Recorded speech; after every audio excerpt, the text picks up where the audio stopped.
We've made it back to postcard number 3 of the Vintage Christmas Tree postcard tutorial, and I've made a couple of changes since the last you saw this project. The last time you saw it, we had just finished preparing the silk to work with to quilt. I had aligned my applique and made some decisions, and after thinking about it and taking a look at it, I decided that I needed to go a different direction. And that's okay. That's part of learning. Quilting experience is basically it. And so one of the thoughts was originally I was going to quilt, do an edge to edge or whatever I was going to quilt prior to adding the applique. And I thought about it, and I really want to put an echo around this Christmas tree, and that would have negated what I was doing. So I have glue basted this tree down onto the quilt. I have given myself registration marks. I've done a little less solid lines and more dotted lines just because this is silk, and I'm really trying to avoid having to soak this to remove markings. I have decided that I'm going to be using Invisifill by Wonderfill.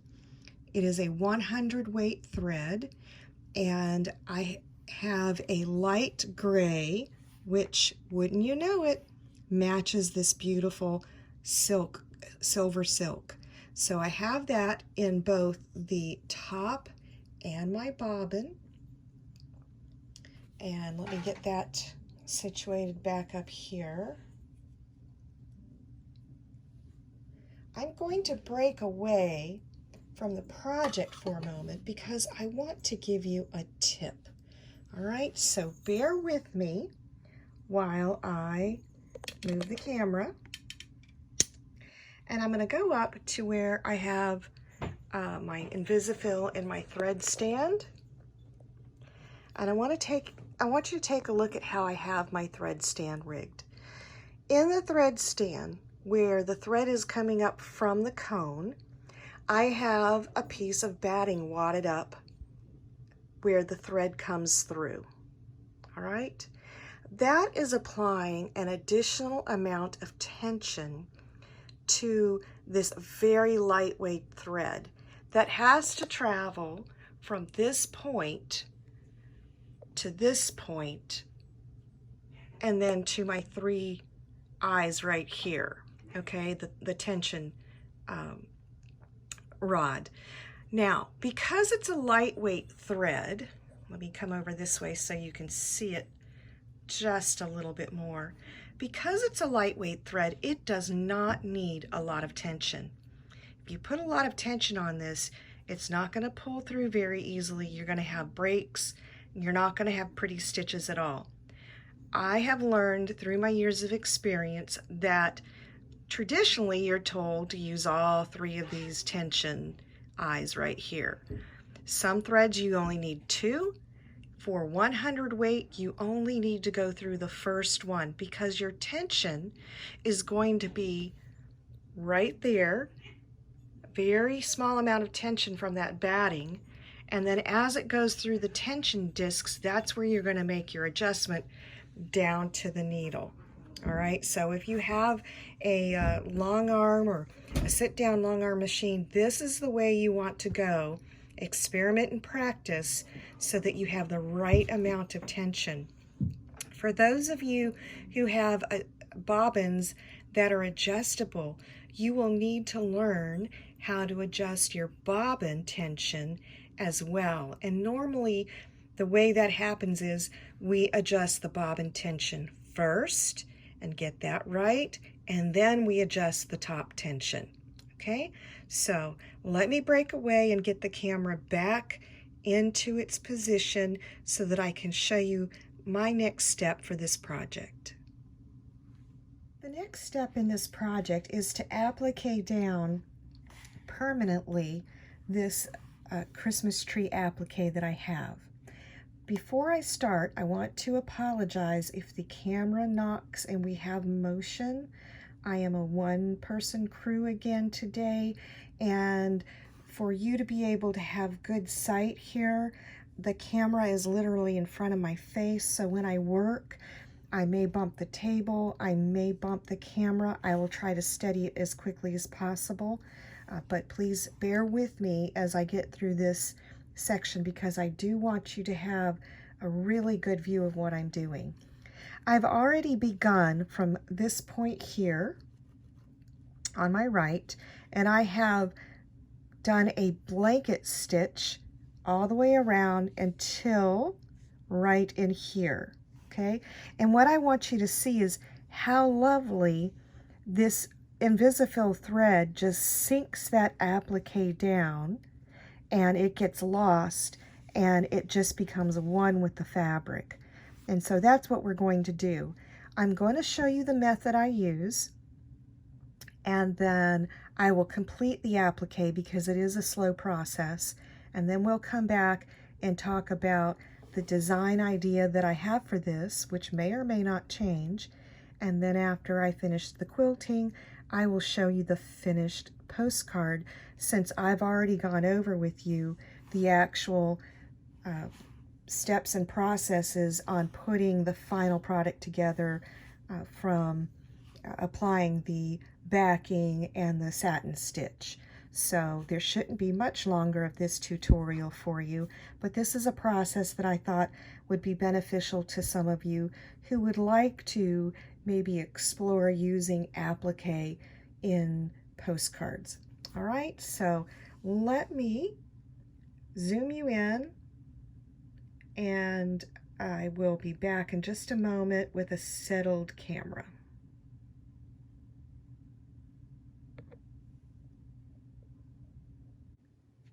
I'm ready now to begin showing you how I accomplish the blanket stitch free motion quilting.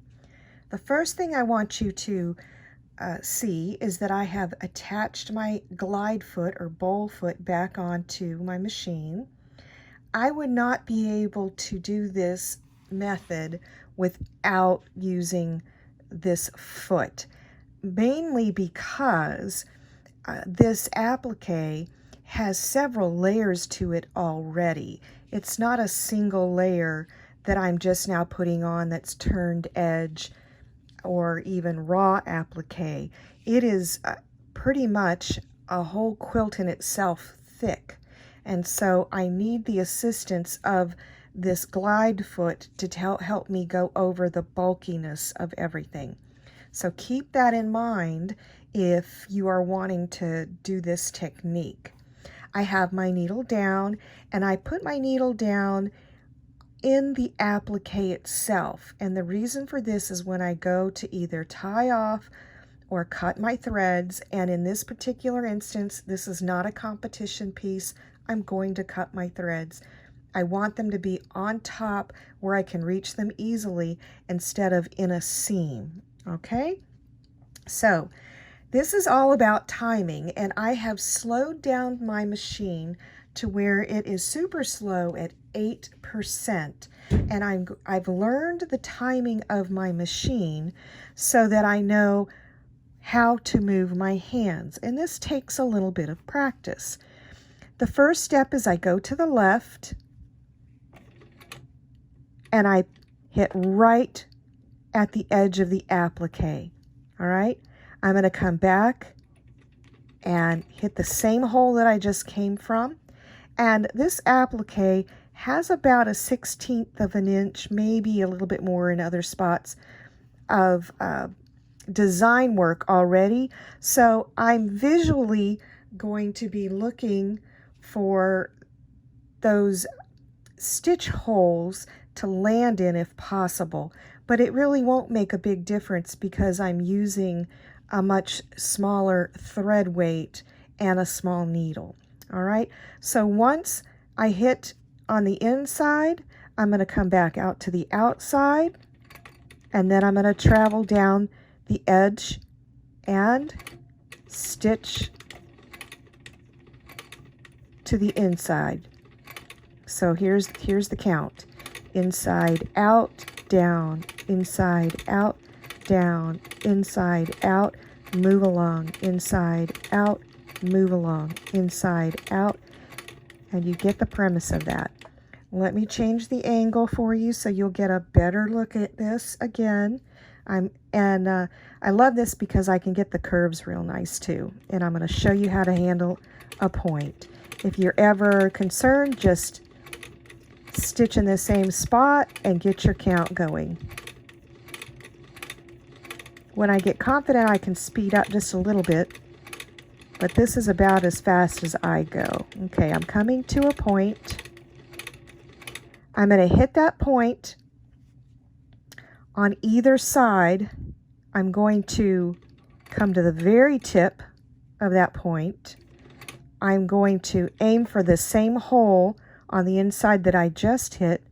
I'm going to come back out, hit the edge, travel on the edge, hit that same point on the inside of the tip, travel and hit that point. Now I can go ahead and move my work. This is a small piece of work, so it's just easier to move my work, but I could have continued on in that same direction, and it's good to practice free motion quilting in all your directions in case you need it. So this is the process that I am going to be doing to applique with a blanket stitch free motion quilting. And I've used this in a variety of quilt types, from utilitarian quilts for my nieces and nephews and cousins and family and friends. It's just a very versatile utility stitch, actually, that if used properly, you can also use it to be a very pretty decoration. Coming on another tip again. I basically want 3 stitches securing. And if you mess up, don't tell anybody. Just keep moving on. This is a lightweight thread. Nobody will know. And so I think you have the gist of it. I think I've given you a good view.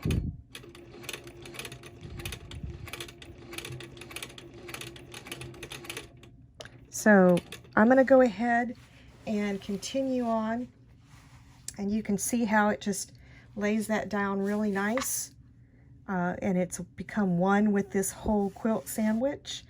I will go ahead and finish all the way around, and when I come back, we'll talk possible designs for the negative space around the tree.